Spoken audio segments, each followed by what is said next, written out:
Step into the world of power, loyalty, and luck. I'm gonna make him an offer he can't refuse. With family, cannolis, and spins mean everything. Now, you wanna get mixed up in the family business. Introducing The Godfather at ChumbaCasino.com. Test your luck in the shadowy world of The Godfather slot. Someday, I will call upon you to do a service for me. Play The Godfather now at ChumbaCasino.com. Welcome to the family. No purchase necessary. VGW Group. Void where prohibited by law. 21 plus. Terms and conditions apply.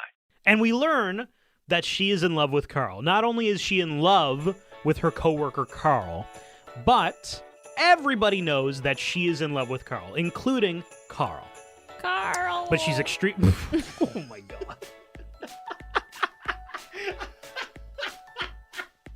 I just put that together. Oh my god, that's amazing. Okay, this might be one of Sarah's quick facts, but we need to acknowledge the fact that Andrew Lincoln is also in this movie. He's a big part of this movie.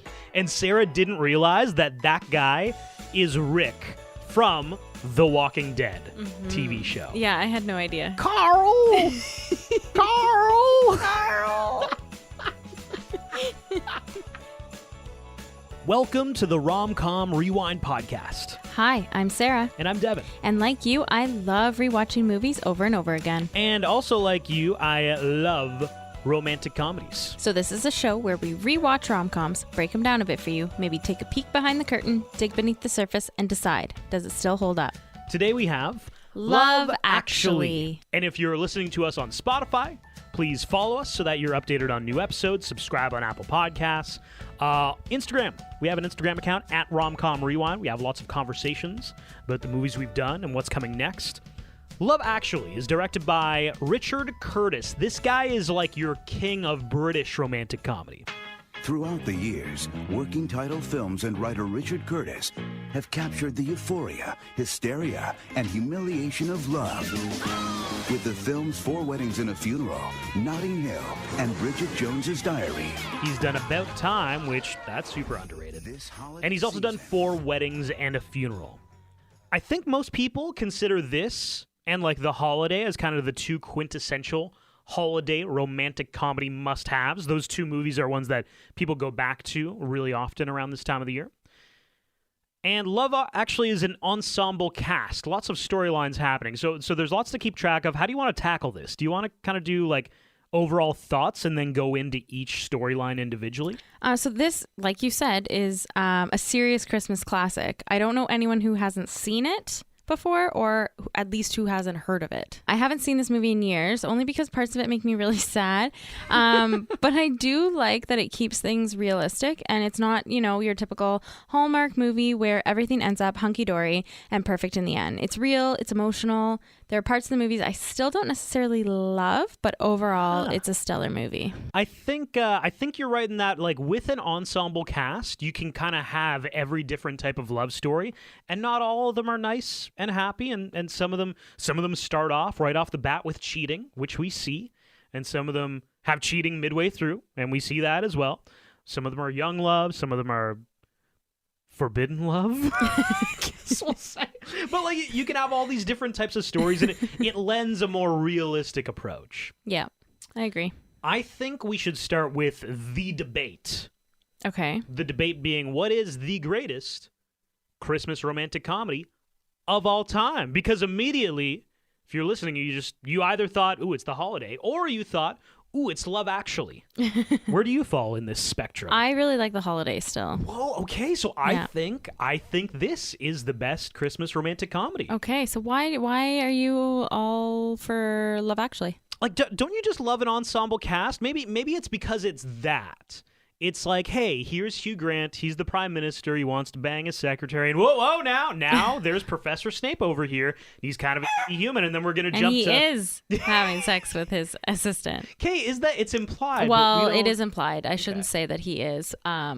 Yeah, I think it's implied that he's having an affair. Yeah. We never, it never gets there, but... And then we're going to jump to Colin Firth trying to communicate with this Portuguese lady, and now we're back to Hugh Grant. It's kind of like, I'm getting my fill of every different type of romantic comedy in one movie, And we're not even skimping out on the actors on this one. We've got a star-studded cast. It is very star-studded. But I think for me, like I said, stellar movie. Really like it. But there's a lot going on. And Yes. I think that goes back to He's Just Not That Into You. It's hard to sometimes keep track of all the storylines. Like there's 9 in this movie.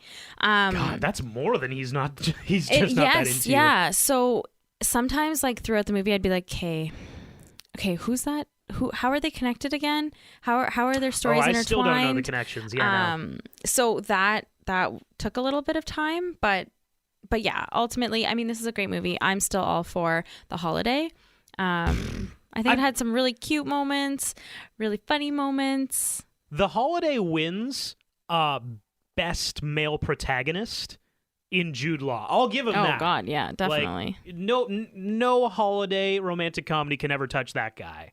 But just an overall story, there's a little bit more. I think you need a fun director who can mesh a lot of stories together, and I think you need actors who can hit their comedic timing. And there's something about British actors, but it's like, I think all of them can be funny, and all of them have funny moments in this. Yeah, but I think something that I liked from The Holiday is that they dove deeper into the connection with each other, right? Like even though, it was only over a 2-week span, the connection that they made was a lot more believable than some of the ones done in this movie. I know there's an argument brewing, and the 2-week number is very important in that argument. So okay, I'm excited to see where this goes. I don't know what you're talking about, so I think I've proven my case that this is the better holiday romantic comedy. No. The connection is better with The Holiday. You can build this a has been story. my TED Talk. And that is that. Which of these stories do you want to jump into first? Because there's a lot. Let's jump into Hugh Grant and Martine McCutcheon. Okay, we have David, the Prime Minister of the UK, the fresh new Prime Minister. Brand new. And we have Natalie, Martine McCutcheon. So she is a member of his household staff at 10 Downing Street. And right off the start, he's kind of meeting, the people who are going to be staffing for him. She kind of makes an ass of herself in front of the rest of the staff. I think she kisses him. And then she, says some swear words, which is... Swears like a trucker, yeah. Yeah, like a trucker. Yeah, exactly. Yeah. And then, but it's interesting because then David kind of goes into his office and he sits down and he kind of has this moment of that's going to be a problem. And you realize what he just realized in that, hey, there's love blossoming here. They're going to fall in love. And I actually quite liked their love story was really, really cool. They actually own one of my best scenes. Oh. I think this is one of my favorite storylines. I hated the part where Billy Bob Thornton, who plays the U.S. president, tries something on her that, left me icky. But otherwise, I like their love story. It sucks that he lets her go, though, because he starts to fall in love with her. Yeah. But instead of talking about the incident with the U.S. president, he lets her go because he's starting to have feelings for her. I can only imagine for her what she was thinking when she was transferred to somewhere else. For some reason, Billy Bob Thornton, in any role, he always is kind of unsavory. Icky. Yeah, he's kind of... Well, he can play the icky guy easily. Maybe it's just because he played Bad Santa that one time. Oh my God, yeah. Wow, and then Bad gross. Santa too. Oh, was there actually a Bad Santa too? I wasn't familiar with that. The first one gave me my fill of horny alcoholic Santas. Oh, yeah. Oh, it was it was icky. It was icky. He plays the icky character really well. Yeah. Can I say icky anymore? Yeah, I know. Drink every time Sarah says icky oh tonight, because I think Professor Snape wins some ickiness as well. But even Billy Bob Thornton as the President of the United States, I'm still watching him thinking, this guy's kind of gross. Yeah, no, okay, so what happens is that David, Prime Minister of the UK, he's catching some feels for Natalie, his secretary. Mm-hmm. President of the United States, Billy Bob Thornton, comes in, makes a pass at her. He's kind of a gross guy. Mm-hmm. And then instead of talking with her, he's like, it's easier to just get her out of here. Let's transfer her somewhere else. But imagine what she thinks and what she's feeling, because she probably thinks she messed up when really it was no fault of hers at all. It's probably easier as the Prime Minister. And did he get rid of her because the president made a pass at her and he felt something? He felt like, oh, that's my Natalie kind of thing? Yeah, absolutely. That's what happened. But then he realizes I'm catching feels, so she's just got to get gone. I think he could have handled it better. Didn't you like how he defended Oh, There's a metaphor where he defends the nation, but it's really her. For He's sure. like defending her. I love how I think that was great. 100%. Like that was a really good moment. That was a good scene in the movie for sure. But then he goes and gets rid of her. And I think that's the part where it's like, man, you could have done better there. I think that proves that he's not that good at his job. Like, he wasn't going to defend Britain until the president made a pass at his girl, and now he's like, this nation is our nation, and I will be stronger against you. Well, I think there's a few moments that are like, are you the Prime Minister of England? You're singing carols at the door, trying to look for your assistant. That is my best scene right there. It's that so actually funny. is my best scene. Okay, so something else that I really liked the storyline. It was probably one of my faves, but the fat jokes. Oh, man. Like, yeah. Those didn't age well. Like, she was not big at all No. in any way at all. Like, talk about body image. Not even one joke is funny. We should be body positive. Yeah. It shouldn't have had any merit in the movie. Yeah, those are the only jokes that really aged poorly, in my opinion. Who do we have now? Crime novelist Colin Firth, or Jamie, and his Portuguese maid, Aurelia, played by Lucia Moniz. So right off the top, we find out. It is Ryan Seacrest here. There was a recent social media trend which consisted of flying on a plane with no music, no movies, no entertainment. But a better trend would be going to ChumbaCasino.com. It's like having a mini social casino in your pocket. Chumba Casino has over 100 online casino-style games, all absolutely free. It's the most fun you can have online and on a plane. So grab your free welcome bonus now at ChumbaCasino.com. Sponsored by Chumba Casino. No purchase necessary. VGW Group. Void where prohibited by law. 21 plus. Terms and conditions apply. Jamie, Colin Firth, his wife has been banging his brother. So weird. Major yikes. That's a Like, problem. yikes a bee. Like, oh my God. Do you not find British plot lines are extremely savage in that we don't even find out that she's cheating on him? You can hear her in the other room yelling, "Get back in here, big boy, before Jamie comes home." God. Or something like that, you know? It's like, we're cutting deep with this night. It's true. However, in Four Christmases, we have Vince Vaughn's mom who is banging his best friend.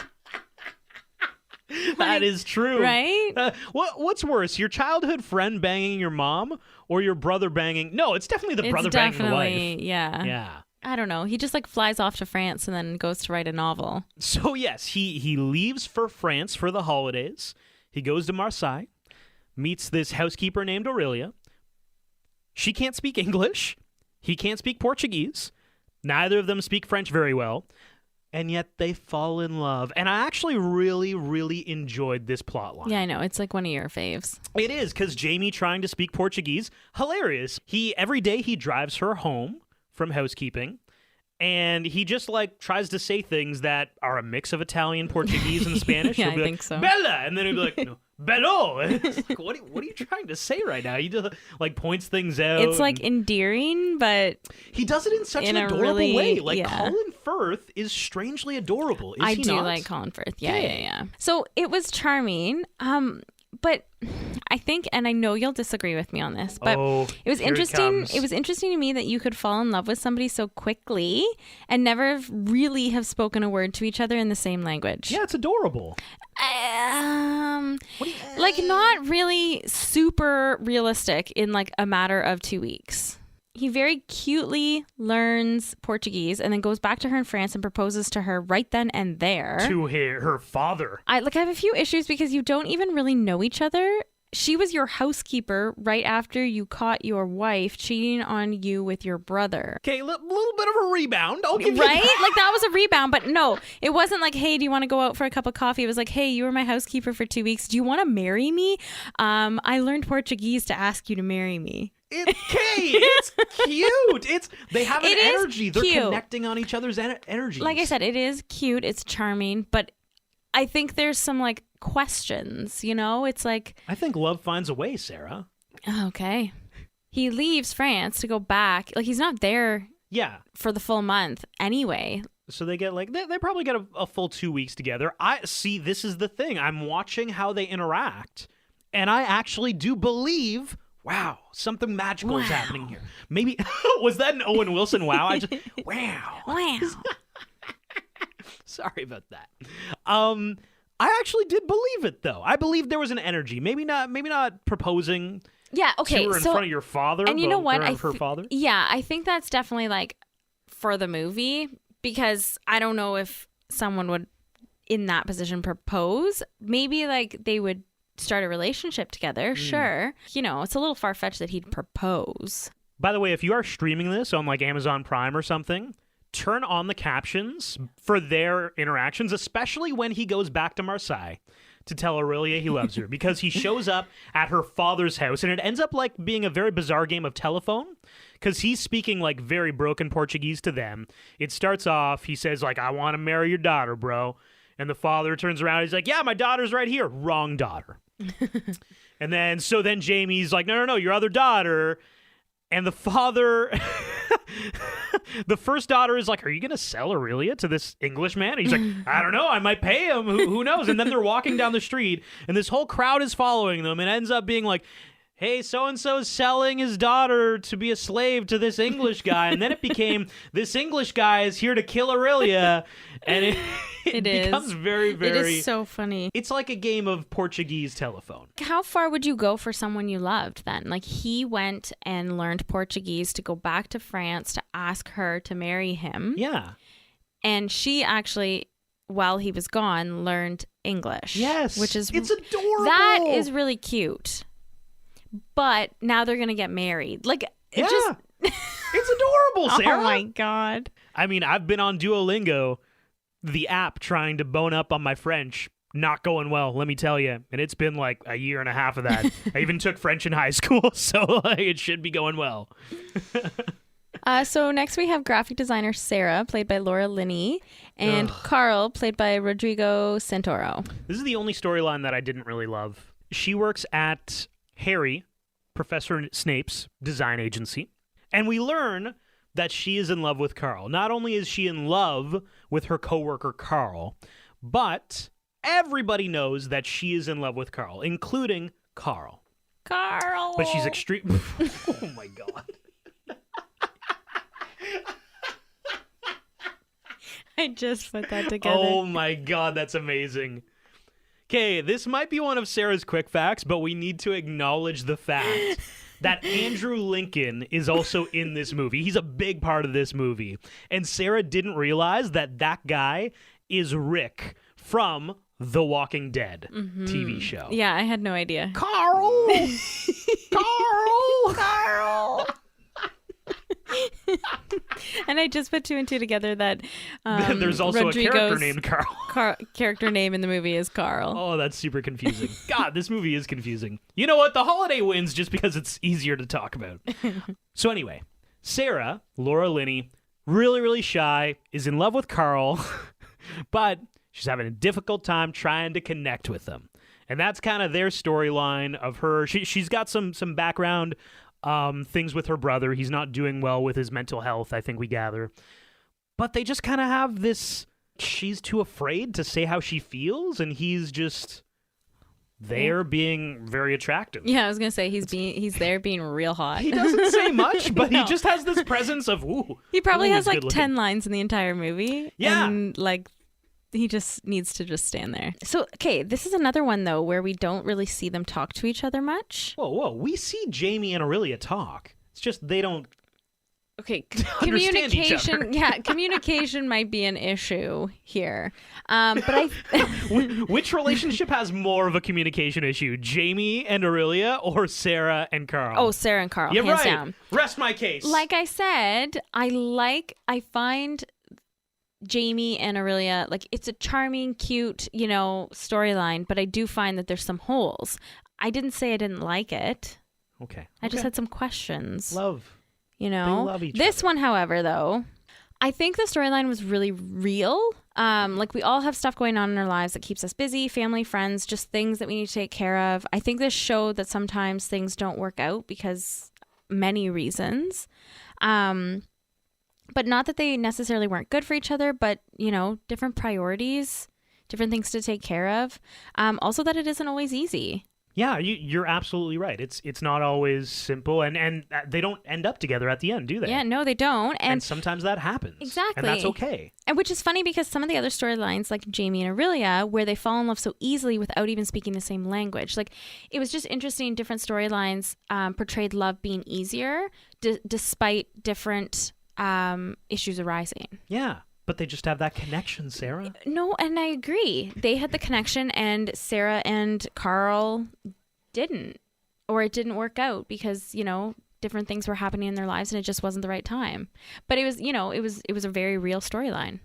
So next up is husband and wife, Karen and Harry, Alan Rickman and Emma Thompson. Harry, like Sarah said, is played by Alan Rickman, or you may recognize him as Professor Snape. From Harry Potter. And he is kind of sour in the same way that Professor Snape is sour. He's definitely got that undertone of sarcasm, Yeah, just a little bit. Yeah. It's like he just drank some... It's not quite bad milk, but it's like a little bit, this milk doesn't taste... It's going to go bad tomorrow. This doesn't taste quite right. He just always has that face. He's a director of a design agency, the same one that Sarah and Carl work at. He's married to Karen, Emma Thompson, but ends up maybe having an affair with Mia. Yeah, we're not like 100% sure. He definitely bought her a Christmas gift. Definitely having an emotional affair. Yes. And Mia is his secretary, played by, I'm going to mess up this name, Heike Makach.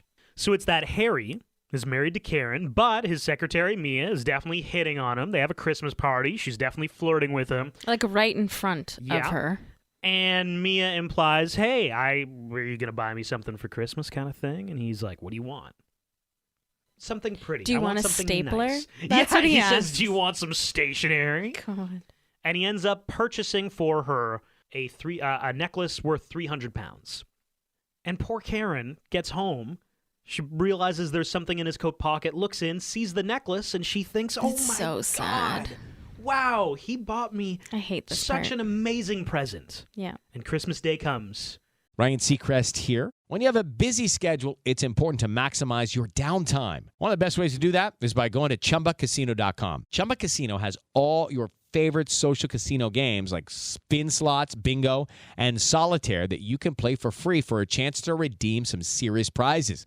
So hop on to ChumbaCasino.com now and live the Chumba life. Sponsored by Chumba Casino. No purchase necessary. VGW Group. Void where prohibited by law. 21 plus. Terms and conditions apply.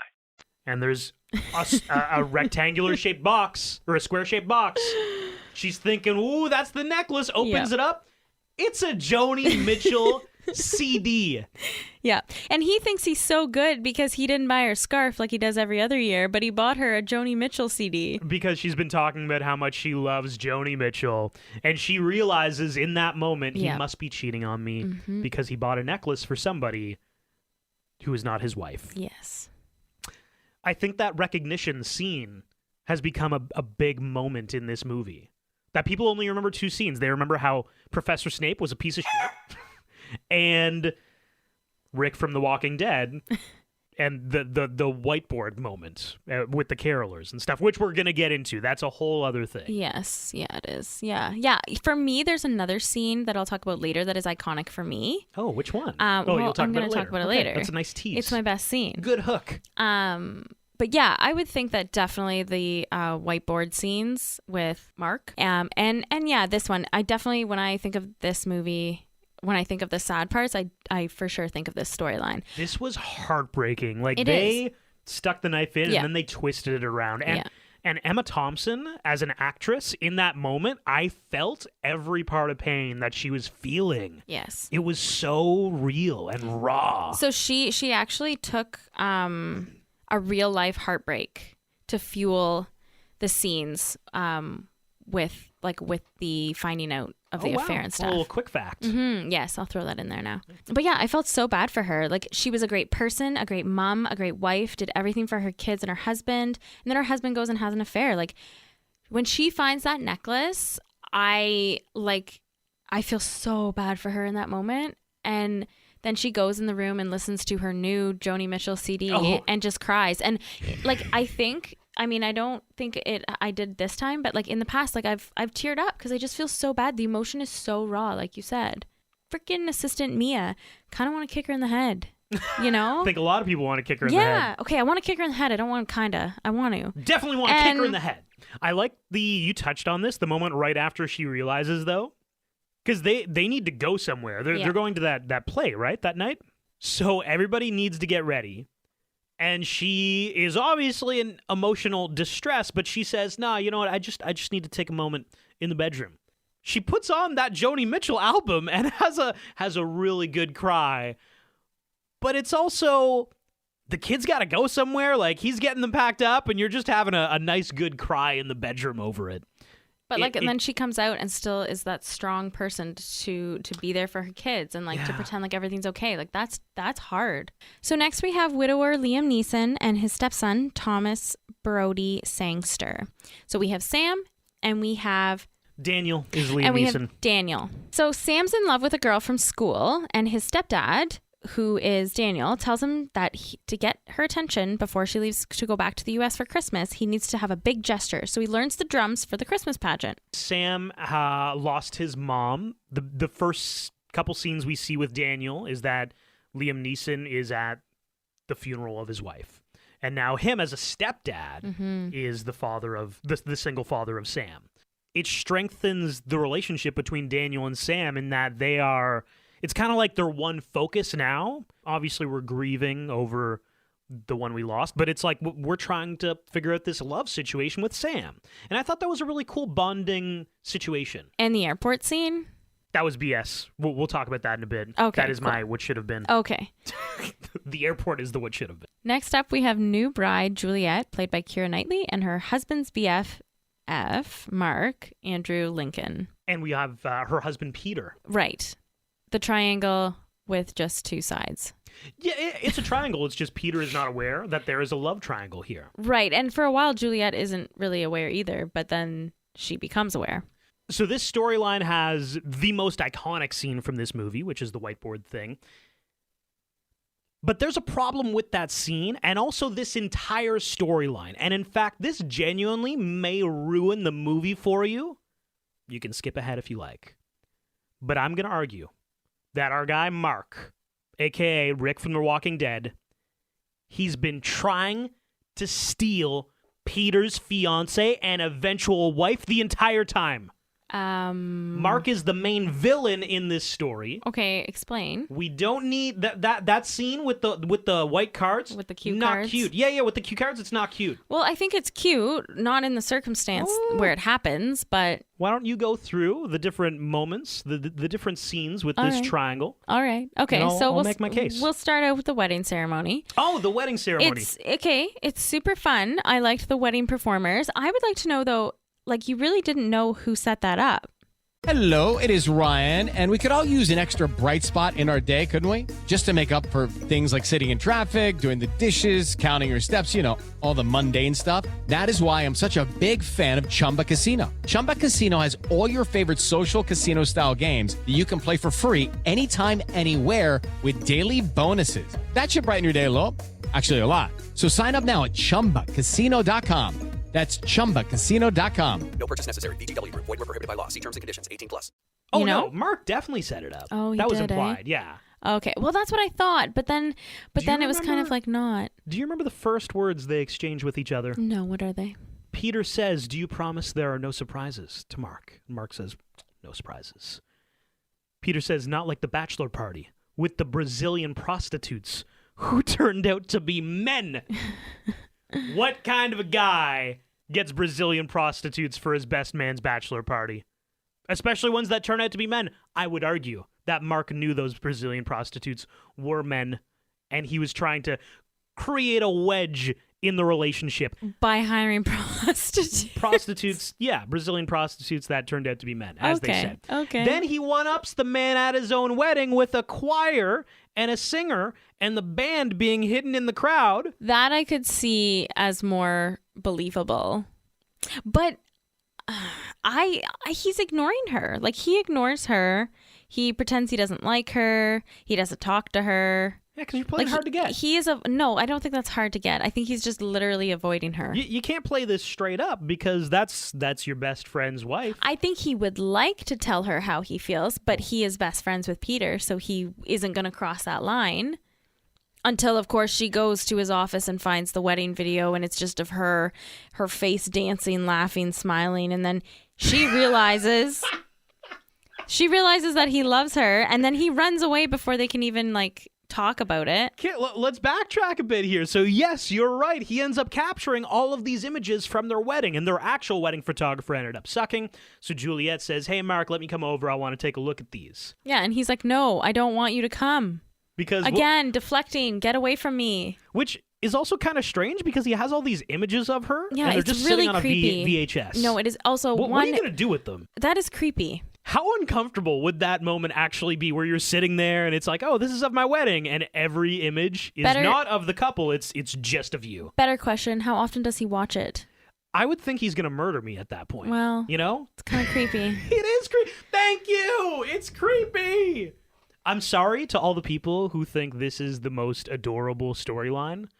I hope I'm not ruining the movie. Okay, well, and then comes an iconic moment when the declaration of love on her front step, where he comes with cue cards and tells her to tell her husband that it's carol singers. So, of course, she does, which I'm like, the guy never talks to you. But anyway, there's so much wrong with this. It's carol singers. Give him a quid and tell him to bugger off. Right, and on the cue cards, he reveals, on Christmas you need to tell the truth, and the truth is, my wasted heart will always be yours. Yeah, so now's the time. Now's the time that you're going to tell her. She's married. She is now she's married happy. to your best friend. Yeah. She finds these creepy videos in your office of her, and you're going to tell her now that you love her, even when she's like a mummy? Decaying? What's the over-under that he's actually a serial killer, and we're going to find that out later? I mean, some of the activity here is a little bit... It's not a little bit, it's definitely sketchy. So the cue card moment happens, and then what happens? Yes, okay. So, first off, dude, she's married to your best friend. Some best friend you are. But she's totally shitty, too, because she runs out and kisses him. Why are you giving him hope? Right. Are you going to leave Peter? Are you going to leave Peter for him? I think she is. I think that she is, too. But, it's really weird. No, I had that written down. Yeah. The fact that she goes out and kisses him, I don't think it necessarily means she's going to leave Peter. Yeah. But I think that's sketchy in a way of maybe you're leaving the door open in case something bad happens with Peter. No. It's not maybe. She's definitely leaving the door open. She is leaving the door open. She's giving him hope. The only thing people know about this movie sometimes is just, it's like the cue card scene. I mean, in itself, it is a cute gesture. Not in this context. Not with the entire story behind it. Exactly. Yeah, outside of this weird triangle thing, it is really cute. How cute would that be? But not in the way that it ends up being. Next, we have rocker Bill Nye and his manager, Joe. Joe. It's just Joe, yeah. I was looking for a last name. One syllable. You tried to make it 2 syllables, just like how they tried to make their song extra syllables. Oh, I'm dying. Christmas is all around me, and so let it snow. I don't even know. And his manager, Joe, is played by Gregor Fisher. I was surprised that I still remembered the lyrics to this song, though, in the opening credits, love is all around us. And I was singing along, and I was like, whoa, I haven't seen this movie in a while, and I know all of the lyrics. I love their storyline. It's really cute. Because it's this, the Mick Jagger type is what I picture, the British musician who's banged a lot of women, done a ton of illicit drugs, and now he's kind of this shriveled up old man who's kind of sarcastic and a little bit sassy, but he's got some charisma to him where you can't help yourself but like him. And it is really hilarious that he's just extremely open about how horrible the song he created is. And it's really endearing where he's like, guys, I think he calls it a festering turd of an album at some point. How do you think the new record compares to your old classic stuff? Oh, come on, Mikey. You know as well as I do, the record's crap. But wouldn't it be great if number one this Christmas wasn't some smug teenager, but an old ex-heroin addict searching for a comeback at any price? All those young popsters come Christmas Day, they'll be stretched out naked with a cute bird balancing on their balls. And I'll be stuck in some dingy flat with my manager, Joe, ugliest man in the world. They're like best friends, and they just go through life and rocking out making terrible albums, and yeah. And sometimes that's what love is. Yeah. You know, it's a guy and his best friend who's also his coworker, and they just spend so much time together that on Christmas, when you could be anywhere else, I'd rather just be with that guy who I'm always hanging out with, right? So the body doubles of an erotic drama, Martin Freeman and Joanna Page, who play Judy and John. John and Judy. So they scatter these two throughout the movie. I think simply for comedic effect. Agreed, yes. It's so cute and funny, and I totally forgot about it because a lot of times TV broadcasting stations cut this storyline out because it's too risque. Oh, no. Well, I guess they can't show the boobs. Is that the problem? Well, I think just in general, like the fact that they're body doubles for an erotic drama. It's a nice break in the more serious plot lines, and it goes to show you that that you can meet the love of your life anywhere or doing anything. I love the contrast of how they are oftentimes in very compromised situations. Totally. And they're naked and he's touching her boobs, but yet they can be so professional doing that and so uncomfortable and shy talking to each other. Like, they do have a chemistry, but it's also a very, like, he's so nervous about asking her out. Meanwhile, her face is, like, right beside his junk, simulating a blowjob. Yeah. You know, like, I think you guys can probably get past this. And the other comedic storyline was Chris Marshall, or Colin was his character's name, who dreams of American girls. So he's right. His character goes to America and he uses his accent to pick up not one, not two, not three, but 4 girls in Wisconsin. It's a bit of a comedic relief storyline, I think, which is really all about attraction and exaggerated infatuation. It is, however, a really funny addition to the movie. Is he right in that, like, what's the... Are you going to talk about accents right now? Yeah, what's the accent versus attractiveness algorithm? So I do think a not overly attractive guy gets more attractive when he has an accent, yeah. So what's the number? Can we scale this out? So if we're on a scale of 1 to 10 in attractiveness, and there's a guy who is a solid 5. Okay.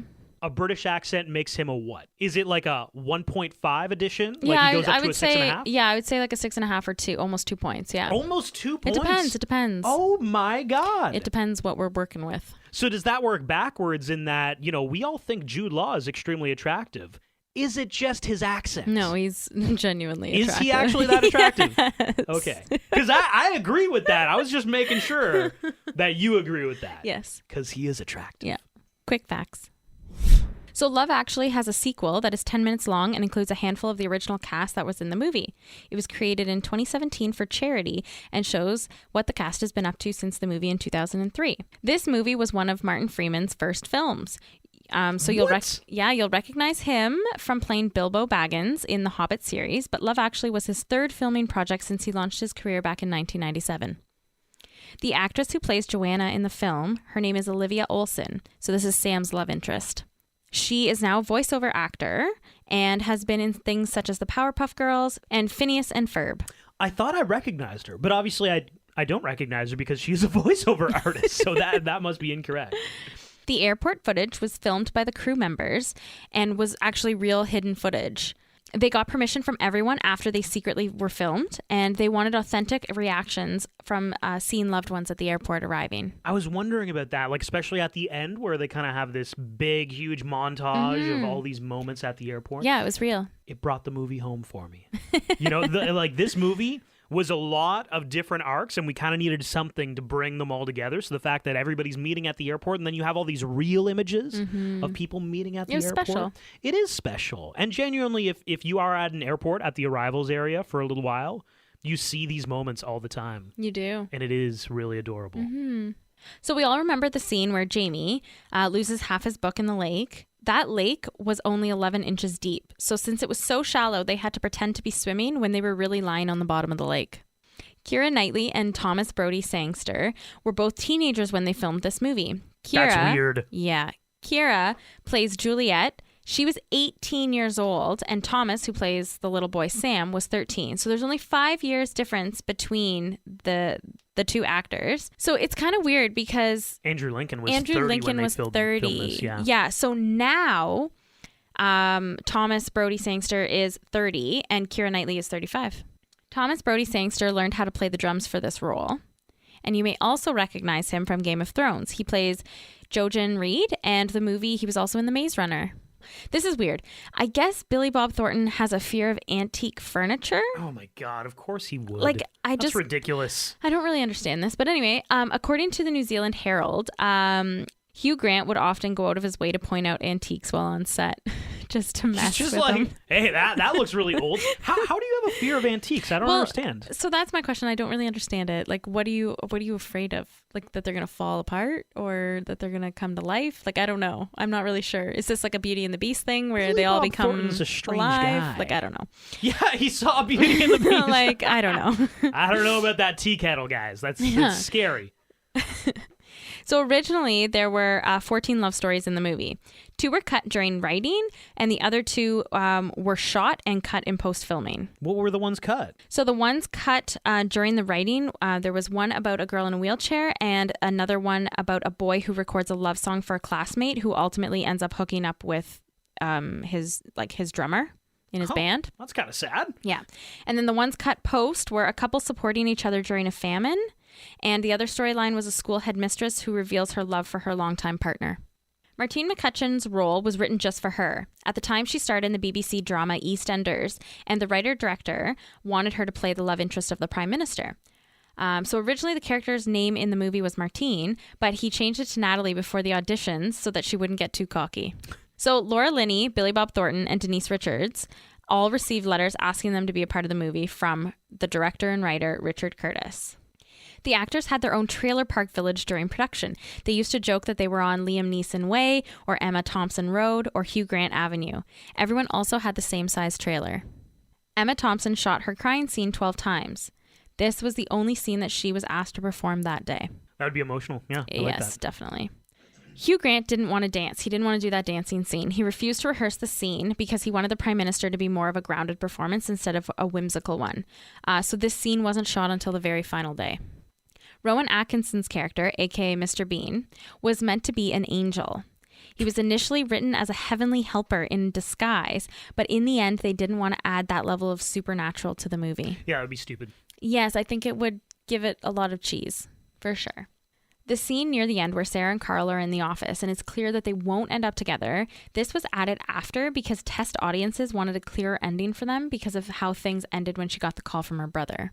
Richard Curtis always had it ending that they were never going to end up with each other, but the test audiences wanted a clearer picture of how they would end. So he added that last scene where he says Merry Christmas to her, and that's kind of just it. That's their storyline. That's it.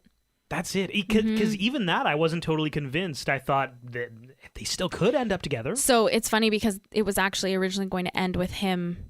Hello, it is Ryan, and we could all use an extra bright spot in our day, couldn't we? Just to make up for things like sitting in traffic, doing the dishes, counting your steps, you know, all the mundane stuff. That is why I'm such a big fan of Chumba Casino. Chumba Casino has all your favorite social casino-style games that you can play for free anytime, anywhere with daily bonuses. That should brighten your day a little. Actually, a lot. So sign up now at ChumbaCasino.com. That's ChumbaCasino.com. No purchase necessary. VGW Group. Void where prohibited by law. See terms and conditions. 18+. Like leaving her apartment and that, like her getting the call from her brother and her going to see her brother and him just leaving. That on the cue cards, that is really Andrew Lincoln's handwriting. He had written all of those signs in that unforgettable doorway declaration of love. Oh my God, that makes it even better if it wasn't such a messed up scene. I know.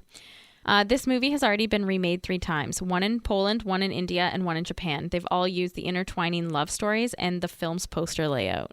Very interesting. Best scene. Yes, we kind of chatted about this before, but Prime Minister David, I actually can't remember his last name, Prime Minister David, Hugh Grant. So near the end, he's on his search for Natalie, and he knows which street she lives on, but not which house it is. So he goes house to house and asks, does Natalie live here? That's my I like your British accent. Yeah. And when they inevitably say no, he tries to move on. But basically, everyone in some capacity either says like, "Hey, you're the Prime Minister," and he's like, "Yeah, hey, that's me." Some kids even tell him to sing some Christmas carols. Oh my God, yes. And in the most Hugh Grant way, like I think if Hugh Grant was the Prime Minister, he would react in the same way, where he's like, well, I suppose I could. Please, sir, please. Please. Suppose I could. Please. All right.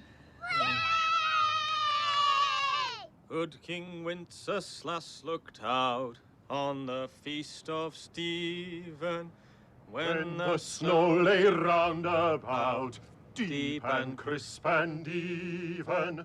And I enjoyed it because so often, like, politicians in normal life, they're really mythical creatures, especially in American politics, I find, where, like, Joe Biden is walking around with, like, 50 Secret Service agents at all time, whereas that moment felt more like what it is here in Canada sometimes, where like our Prime Minister, Justin Trudeau, love or hate him, don't want to dive into that, but there were stories when he first got elected of how he would just go on like family canoe trips and people at their cottages would be hanging out on the dock and Prime Minister Trudeau would kind of canoe up to them and be like, hello, everybody. And they're like, hey, you're the Prime Minister. He'd be like, yeah, I am. Hi, how is everybody? And he'd go on hiking trips and people would be like, is that the Prime Minister? And they'd be like, yeah, Prime Minister Trudeau's up on the summit there. He's just hanging out at the top. And it was just very, I don't know if it's real because those are obviously very unrealistic moments, but it is real to a point where I don't know if this is a compliment to our Prime Minister, but I could see that happening to Justin Trudeau where he's like, hey, does Bob live here? And you're like, no, Justin. I think he lives down the street, though. He's like, oh, okay, thanks, and just continues on kind of thing. I agree. It's actually, I have two best scenes. They're both with Hugh Grant. However, Hugh Grant just wins all of our best scenes. It's my favorite storyline, and I really liked him in this movie.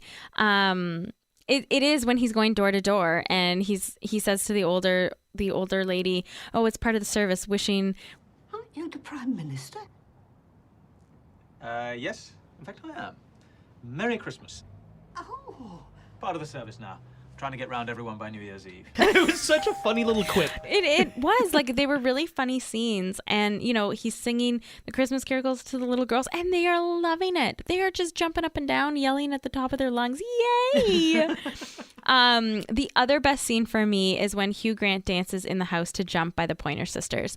It's iconic for me. This is the other scene in the movie that is iconic to me. When is the iconic when he's scene? shaking his butt. Oh my God. For me, really? when he's dancing and singing his heart out, for sure, that's iconic to me. I think of Love Actually. I think of I think of the cue cards. I think of Emma Thompson and crying, and I think of Hugh Grant dancing. Shut up. I do. You're such a glutton for those romantic comedy cliches. You needed somebody dancing along to a soundtrack at some point. I thought it was awesome. We didn't have a glamp up scene, so Sarah thought, what's the next best thing? Oh, we got... Oh, whatever. Hugh Grant dancing around. It is so fun. And he's even like singing along. What can't you love about that? It's amazing. I'll accept it. Honorable mentions. Honorable mention. John and Judy, Martin Freeman. That's yours? Yeah, he has a special kind of comedic quirk. And Joanna Page plays Judy. She plays off him really, really well. I'm actually so surprised that that's only his third role. At the time, yeah. Because his comedic timing is so Martin Freeman that I guess he's always kind of been like that. I was going to say, he's just that good. It's funny that TV broadcasts cut them out because I actually had it written down here that they're only on camera for like 5 minutes. They get no total screen time. I almost feel like there were a lot of serious stories that they just needed 45 seconds of these two just to bring the comedy back a little bit. And I love the contrast, like I said, of how awkward and shy they are while they are screen testing a porn shoot. So they're not actually doing porn, but the filmographer would say, like, okay, John, why don't you fondle her breasts a little bit? Maybe give them a massage. And he's cupping her boobs, and he's massaging them. And yet they're having these really, like, cute, grounded conversations.